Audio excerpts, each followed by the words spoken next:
নমস্কাৰ, আজি ৭ জুলাই। এই মুহূৰ্তত অসমৰ লগতে ভাৰতৰ বিভিন্ন প্ৰান্তৰ পৰা কেইবাটাও ব্ৰেকিং নিউজ আহি পৰিছে।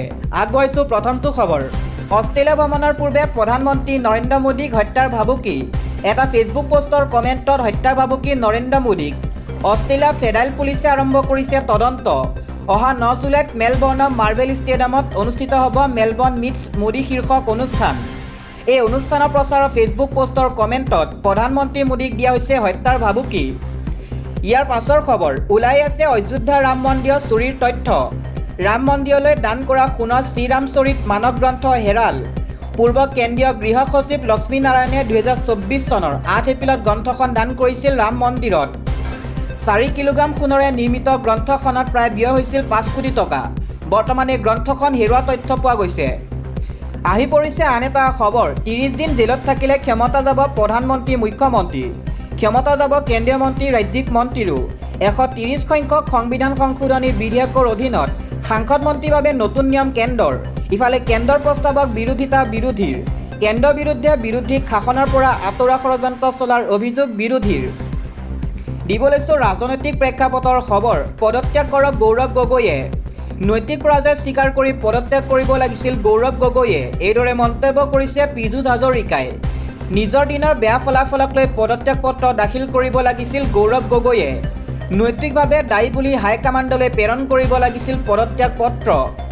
কিহৰ তাৰণাত গৌৰৱ গগৈয়ে সভাপতি পদ খামুচি ধৰি আছে নাজানো। গৌৰৱ গগৈ থকালৈকে অসমৰ মানুহে কংগ্ৰেছক ভোট নিদিয়ে। বিজেপি দলৰ সদস্য হিচাপে গৌৰৱ গগৈ থকাটোহে বিচাৰোঁ। ইমান বেয়াকৈ হাৰিলে আগৰ সভাপতিয়ে পদত্যাগ পত্ৰ দিছিল। অসমত হৰাৰ বাবে তত্ত্বাৱধায়ক জিতেন্দ্ৰ সিঙে পদত্যাগ কৰিলে। গৌৰৱ গগৈ পদত্যাগক লৈ মন্ত্ৰী পীযুষ হাজৰিকাৰ এই কটাক্ষ। পৰৱৰ্তী খবৰ, নামনি অসমত চলিছে বিঘাই বিঘাই অবাধ বেদখল। সন্দেহযুক্ত লোকক বনাঞ্চল এৰি দিয়াৰ সকিয়নি প্ৰেৰণ কৰিছে বন বিভাগে। বজালী আৰু বৰপেটাৰ পিছত এইবাৰ বঙাইগাঁৱত হ'ব বৃহৎ উচ্ছেদ অভিযান। ৭ দিনৰ সময়সীমা বান্ধি দি এই কঠোৰ নিৰ্দেশ জাৰি কৰিছে বন বিভাগে। প্ৰায় ৮০ বিঘা মাটিত যোগীঘোপা এলেকাত চলিব বুলডোজাৰ। ঐতিহাসিক ভৈৰৱচূড়া সংৰক্ষিত বনাঞ্চলত উচ্ছেদৰ বাবে সাজু হৈছে প্ৰশাসন। নামনি অসমৰ বনাঞ্চলত এতিয়া বিঘাই বিঘাই চলিছে অবাধ বেদখল। আৰু এই বেদখলৰ বিৰুদ্ধে এতিয়া কঠোৰ সকিয়নি প্ৰেৰণ কৰিছে প্ৰশাসনে। শীঘ্ৰেই চলোৱা হ'ব উচ্ছেদ অভিযান। দিব লৈছোঁ আন এটা খবৰ, বিপদত পৰিব ৰাজ্যৰ DFO আৰু ৰেঞ্জাৰ। কাঠ, কয়লা, শিল বালিৰ হ'ব নোৱাৰিব অবৈধ সৰবৰাহ। বনজ সৰবৰাহৰ সৈতে DFO ৰেঞ্জাৰ জড়িত থাকিলে খবৰ দিয়ক চৰকাৰ প্ৰশাসনক। অবৈধ বনজ সৰবৰাহৰ সৈতে বন বিভাগৰ মানুহ সাৰি যাব নোৱাৰিব। ফুল একশ্যন মোডত মন্ত্ৰী যন্ত্ৰমল্ল বৰুৱা। ৰাইজৰ বাবে এই সন্দৰ্ভত মুকলি কৰা হৈছে ফোন নম্বৰ। DFO ৰেঞ্জাৰৰ বিৰুদ্ধে অভিযোগ থাকিলে ফোন কৰক আৰু দিয়ক অভিযোগ। মুকলি কৰা হ'ল বিশেষ ফোন নম্বৰ। স্ক্ৰীনত প্ৰত্যক্ষ কৰা এই নম্বৰত দিব পাৰিব অভিযোগ। গতিকে আপোনাৰ মোবাইলত এতিয়াই ছেভ কৰক 9435204444। ইপিনে জিলাই জিলাই আৰম্ভ কৰা হ'ল মিছন মুড। অবৈধ কাঠফুলা মিলৰ বিৰুদ্ধে চলিছে ৰাজ্যজুৰি অভিযান। মন্ত্ৰী যন্ত্ৰমল্ল বৰুৱাৰ কঠোৰ নিৰ্দেশৰ পাছতে আৰম্ভ হৈছে একশ্যন। বন বিভাগৰ হাতত মাত্ৰ ৬টা দিন। এই ৬টা দিনৰ ভিতৰত ৰাজ্যৰ ১০০% অবৈধ কাঠফুলা মিল বন্ধ হ'ব লাগিব। বন বিভাগক এই কঠোৰ নিৰ্দেশনা জাৰি কৰিছে নৱনিযুক্ত বন মন্ত্ৰী যন্ত্ৰমল্ল বৰুৱাই। দিব লৈছোঁ আন এটা ৰাজনৈতিক প্ৰেক্ষাপটৰ খবৰ, মোদীৰ মন্ত্ৰীসভাত বৃহৎ ৰদবদল। প্ৰধানমন্ত্ৰী মোদীৰ সভাত কৰা হ'ব বৃহৎ ৰদবদল। জুলাই মাহৰ ভিতৰতে সলনি হ'ব প্ৰধানমন্ত্ৰী মোদীৰ মন্ত্ৰীসভা। শিক্ষামন্ত্ৰী ধৰ্মেন্দ্ৰ প্ৰধানৰ স্থলাভিষিক্ত হ'ব পাৰে নিৰ্মলা সীতাৰমণ। নীটৰ প্ৰশ্নকাকত ফাদিলৰ পাছতে পদত্যাগৰ চৰ্চা। ধৰ্মেন্দ্ৰ প্ৰধানৰ মন্ত্ৰিত্বক লৈ সামাজিক মাধ্যমত ব্যাপক প্ৰতিক্ৰিয়া। মোদীৰ কেবিনেটত দেখিবলৈ পোৱা যাব আৰু কেইবাখন নতুন মুখৰ। পৰিবহণ মন্ত্ৰী নীতিন গাডকাৰীক দিয়া হ'ব পাৰে নতুন দায়িত্ব। আপৰ পৰা বিজেপিত যোগ দিয়া ৰাঘৱ চাড্ডাৰো ফুলিব পাৰে কপাল। বিহাৰৰ প্ৰাক্তন মুখ্যমন্ত্ৰী নীতিশ কুমাৰক লৈ চৰ্চা চলিছে পুনৰ কেবিনেটত অন্তৰ্ভুক্ত হ'ব অনুৰাগ ঠাকুৰ। অৱশ্যে প্ৰধানমন্ত্ৰীয়ে এই পৰ্যন্ত ইংগিত দিয়া নাই মন্ত্ৰীসভা ৰদবদলৰ। দিব লৈছোঁ এটা ব্ৰেকিং নিউজ, প্ৰধানমন্ত্ৰী মোদীৰ মাস্ক পৰিধান কৰি চুৰি কাৰ্য। ৪০টাকৈ মোবাইল চুৰি কৰি উধাও চোৰ।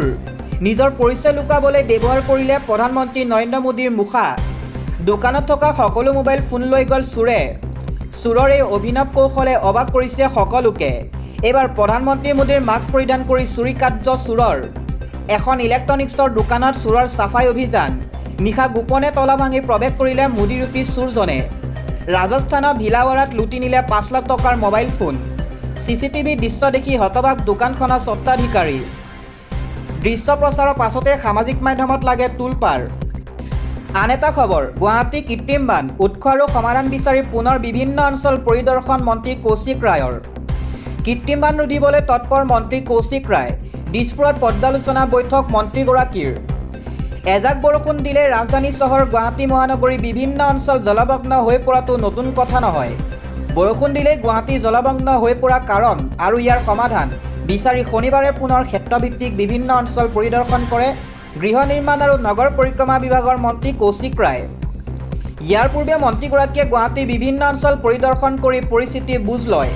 শনিবাৰে মন্ত্ৰী কৌশিক ৰায় জালুকবাৰী সমষ্টিৰ অন্তৰ্গত মালিগাঁও আৰু ইয়াৰ পাৰ্শ্বৱৰ্তী অঞ্চলসমূহ পৰিদৰ্শন কৰি নলা নৰ্দমা সামগ্ৰিক পৰিস্থিতি, পানী নিষ্কাশন ব্যৱস্থা আৰু সংশ্লিষ্ট আন বিষয়সমূহৰ বুজ লয়। পৰিদৰ্শন কালত মন্ত্ৰীগৰাকীয়ে অঞ্চলটো জল নিষ্কাশন ব্যৱস্থাক অধিক ফলপ্ৰসূ কৰাৰ ওপৰত গুৰুত্ব আৰোপ কৰি গুৱাহাটী পৌৰ নিগম, গুৱাহাটী মহানগৰ উন্নয়ন প্ৰাধিকৰণ, ভাৰতীয় ৰেলৱে, লোক নিৰ্মাণ বিভাগ তথা সংশ্লিষ্ট বিষয়াসকলক প্ৰয়োজনীয় ব্যৱস্থা গ্ৰহণৰ বাবে নিৰ্দেশ দিয়ে।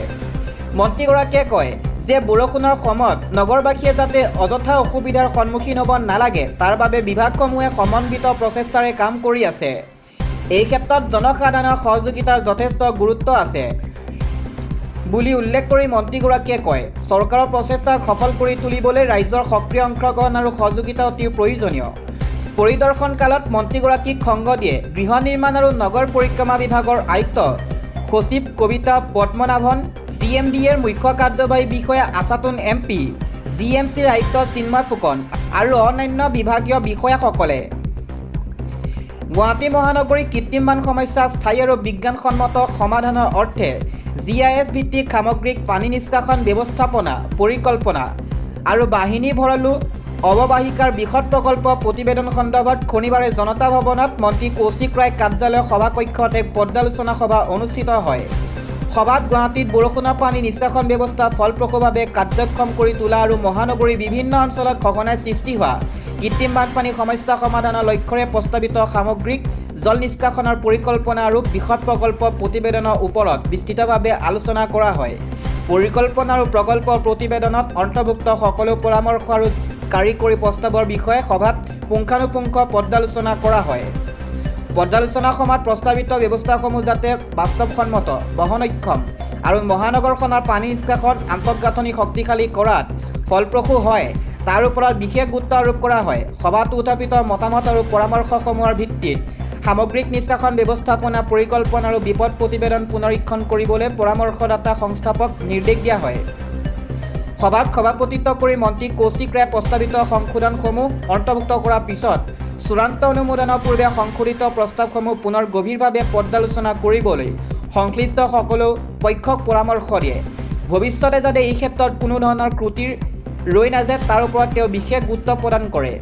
সভাত গুৱাহাটী মহানগৰীৰ বানপানী ব্যৱস্থাপনা সন্দৰ্ভত এক সমন্বিত আৰু দীৰ্ঘম্যাদী দৃষ্টিভংগীৰ প্ৰয়োজনীয়তাৰ গুৰুত্ব আৰোপ কৰা হয়। বিশেষকৈ নিষ্কাশন ব্যৱস্থাৰ কাৰ্যক্ষমতা বৃদ্ধি, অতিপাত বৰষুণৰ ফলত সৃষ্টি হোৱা পৰিস্থিতিৰ সৈতে মোকাবিলা কৰা সক্ষমতা শক্তিশালীকৰণৰ ওপৰত গুৰুত্ব আৰোপ কৰা হয়। সভাত গৃহ নিৰ্মাণ আৰু নগৰ পৰিক্ৰমা বিভাগৰ আয়ুক্ত সচিব কবিতা পদ্মনাভন, গুৱাহাটী মহানগৰ উন্নয়ন প্ৰাধিকৰণৰ মুখ্য কাৰ্যবাহী বিষয়া অনবমুথন MP, AIUIDCLৰ পৰিচালক সঞ্চালক হিভাৰে নিসৰ্গ গৌতম, অতিৰিক্ত পৰিচালক সঞ্চালক সম্প্ৰীতি গোস্বামী, লোক নিৰ্মাণ বিভাগৰ পথ মুখ্য অভিযন্তা হেমন্ত দেউৰী ভৰালী, গুৱাহাটী পৌৰ নিগমৰ মুখ্য অভিযন্তা প্ৰদ্যুন্ন বৰদলৈ লগতে সংশ্লিষ্ট বিভাগসমূহৰ অন্যান্য বিষয়াবৰ্গ উপস্থিত থাকে। গুৱাহাটীৰ বান সমস্যা সমাধান কৰি নাগৰিকসকলৰ জীৱন মান উন্নয়নৰ ক্ষেত্ৰত চৰকাৰৰ দৃঢ় অংগীকাৰৰ কথা পুনৰ ব্যক্ত কৰি মন্ত্ৰী ৰায় এই গুৰুত্বপূৰ্ণ সমস্যাৰ সমাধানৰ বাবে সংশ্লিষ্ট সকলোকে সম্পূৰ্ণ নিষ্ঠা, সমন্বয় আৰু দায়বদ্ধতাৰে কাম কৰিবলৈ আহ্বান জনায়।